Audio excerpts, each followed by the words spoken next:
Hello, and thank you once again for completing our National Autism Strategy questionnaire. If you are a parent, a carer, a autistic person yourself, a family member, or a professional, your voice matters deeply. By sharing your experiences, challenges, successes, and ideas, you are helping us build a better South Africa for autistic people.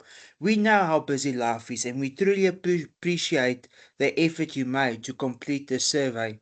Your honest input will help shape a national autism strategy that reflects the real needs of our diverse commitments and our communities across all provinces, cultures, and support levels.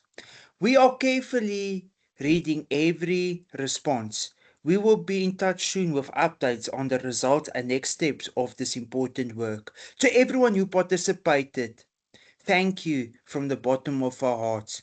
You are making a real difference.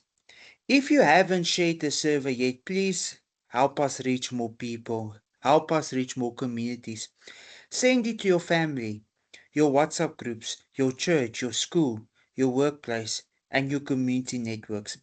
The more voices we hear, especially from rural areas, different cultural communities, and those with high support needs, the stronger our strategy will be for the whole country. Together, we can create a South Africa where autistic people are accepted, supported, and empowered to thrive. Thank you once again for your time, honesty, and hope. I thank you for completing this National Autism Survey. I thank you very much.